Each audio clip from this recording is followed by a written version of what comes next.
Ensuite, vous avez les 7 attentes du citoyen consommateur. Donc le petit Y, là, le petit Z, et même nous, on a 7 attentes qui sont transverses. Donc que vous soyez fabrication de machines à traire la vache ou n'importe quoi, vous devez répondre à ces 7 attentes. Alors, si je vous les lis, c'est la mobilité. Ouais, je veux des trucs mobiles. D'accord. Des maths, remaths. Je veux des maths, remaths. Partout dans ma vie, des maths, remaths. Alors, les banques ne les ont pas compris, mais elles font des maths, remaths depuis qu'ils ont inventé le distributeur automatique de livres. Mais ils n'ont pas dit aux Français, à tous leurs clients, qu'ils passaient par Internet. Et c'est une grosse bêtise, ils auraient dû le dire. Comme ça, ils pourraient dire, mais moi, je suis un tiers de confiance extraordinaire. Monsieur Petit, votre argent voyage sur Internet. Est-ce qu'on a déjà eu un problème entre nous, monsieur Petit? Il y a eu des problèmes, on n'en a pas parlé. Donc, vous pouvez me faire confiance. Quand vous êtes inquiet sur ce monde digital, moi, je trimballe votre argent sur Internet. Des maths, remaths. Et ça va venir partout. D'accord? Ensuite, qu'est-ce qu'il y a d'autre? Social filter. C'est-à-dire, ouais, tout est sur Google, mais en fait, je préfère avoir un petit déjeuner avec quelqu'un qui m'explique son prisme de vue. D'accord? Donc aujourd'hui, je fais des social filter, ou en français, si on dit la curation, qui n'est pas du français, mais je sais comment dire en français. Voilà, donc c'est-à-dire, je prends l'information qu'il y a, et je filtre pour vous en passer un morceau. Donc tout le monde attend ça. Ensuite, il y a... On passe de silo à écosystème. Je n'attends plus de quelqu'un qui me communique en silo, je veux communiquer en écosystème. Et le 5e, c'est seamless. Donc en français, ça veut dire m'emmerdez pas. Ça doit être sans douleur. Je ne change rien. Sans couture. Sans couture. D'accord? Donc ça, c'est le 2e trend. Et dès qu'on l'avait publié, on en a trouvé d'autres plus. C'est pour ça que ça sert à l'électrice, mon échange, donc il a 3 mois ce bouquin. Donc le 6e, c'est vidéo en premier. Arrêtez avec votre civilisation de Gutenberg. Moi qui ai 17 ans, tu veux que je vienne sur un réseau social, tu m'offres une interface vidéo.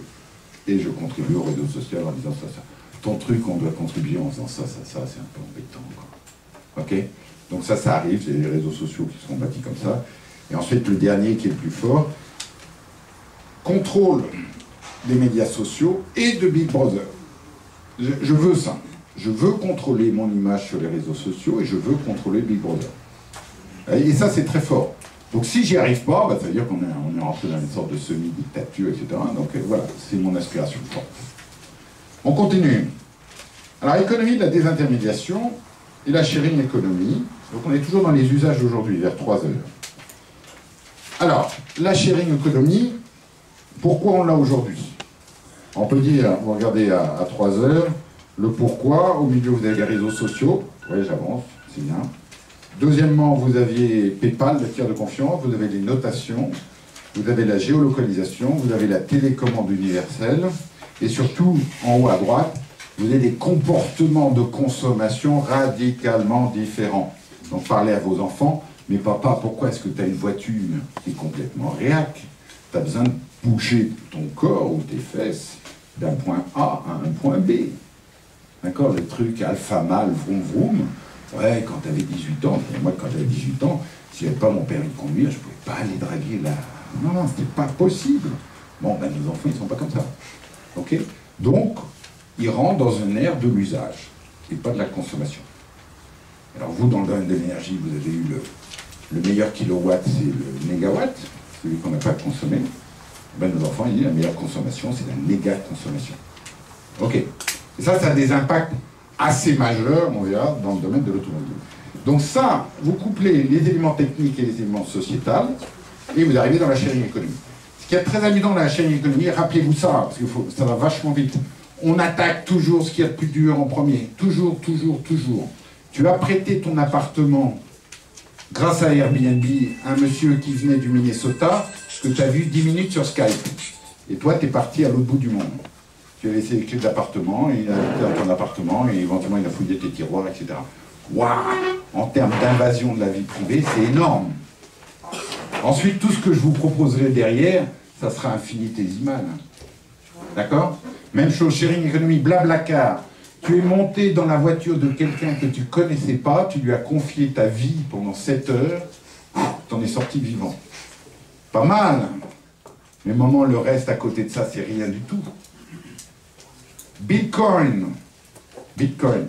Alors aussi, pour ceux qui sont inquiets, il y en a toujours qui sont inquiets, ça va trop vite, c'est complètement dingue. Et regardez, Bitcoin, c'est blanchiment, c'est sexe, drogue, c'est pas bon, etc. Je vous pose une simple question. Quel est le deuxième livre qui a été publié après la Bible? D'accord? Donc c'est un premier bouquin porno, d'accord, 70 ans après la Bible, qui a fait fureur sur la cour de François Ier, donc c'était du porno à l'époque. C'était le rêve de Philippe, le songe de... Voilà, donc c'est un rêve dans un rêve, et il y avait une partie qui était pas mal érotique, ça à l'époque, c'était pas mal. Bon. Donc le monde n'a pas changé. Minitel, le 11, et après Minitel Rose. Internet, X, Bitcoin, blanchiment. Donc la leçon, c'est ne jetez pas le bébé avec l'eau du bain. Ok? Ça va vite? On y va, on continue. Et donc on arrive sur le quand. Et on arrive à 4 heures, là. Enfin, je peux vous expliquer qu'est-ce que c'est que la disruption digitale. Okay, la disruption digitale, c'est l'espace qu'il y a entre des technos qui font comme ça et des usages dans nos vies qui font comme ça. Il y en a qui disent c'est tous les 10 ans, tous les 30 ans. Et vous savez, les organisations, elles font comme ça en dessous avec 5 ans ou 10 ans de retard. Et donc c'est ce champ libéré des possibles qui est une mare gigantesque où les nouveaux entrants jettent des pavés dans la mare. Et c'est ça la disruption digitale. D'accord? C'est le caractère disruptif de nouveaux entrants qui vont changer vos business models et vos modes de management. Donc l'emploi, les business models, ça change. Ok? Donc rappelez-vous le rythme des générations, très bien, okay, on a connu la chute du mur de Berlin, bon, tout le monde n'a pas connu, ça fait vachement longtemps, etc. Et par exemple, je vous raconte la dernière petite anecdote, puis on peut passer aux questions-réponses. Génération Z, X, Y, Z. X c'est nous, on l'a fait rapide, X c'est nous, post-68 on se méfie des marques, je me cache. No future punk, ça c'est nous. Nos enfants, Y. Ils ont touché, la meilleure définition, c'est qu'ils ont touché leur première souris avant 7-8 ans, quand ils étaient sages sur l'ordinateur de papa. D'accord? Et puis 25 ans après, vous voyez ce qu'ils nous ont fait. Hein. Ils ont fait un monde comme ça. On est fous, hein, c'est nous qui l'avons voulu, ils l'ont fait. D'accord? Si vous voulez regarder les usages de demain, regardez les jeux de vos petits-enfants, de vos enfants. Ok? Donc ça y est, mes petits-fils, c'est parti. C'est des drones, des robots partout dans leur chambre. Sous forme de briques, de Lego, etc. Donc dans 15 ans, les robots, il n'y a pas un problème d'acceptation. Aucun. Parce que c'est mon petit-fils qui me dira, grand-père, t'es perds plus d'arthrose, t'arrêtes plus de gratter l'oreille, je t'ai fait un petit robot en Lego qui va te gratter l'oreille. Et là, pas de problème d'adoption. Merci mon chéri, oh, t'es adorable, ça marche bien. Vous pouvez faire un petit robot pour un whisky glaçon? Ouais, bon, un petit whisky glaçon. Très bien. Ok? Donc ça arrive. Réalité virtuelle, ça arrive partout. Pourquoi? Parce que votre fils qui passe, il ne vous l'a pas dit, 8100 heures de jeux vidéo avant l'âge de 18 ans, autant que maths, physique, chimie, histoire, géo, d'accord? Quand vous lui direz, tiens, tu as des lunettes de réalité virtuelle, oui, oui, papa, tu veux me parler, cause dans les lunettes de réalité virtuelle. Non, Facebook, je regarde plus, il vient là.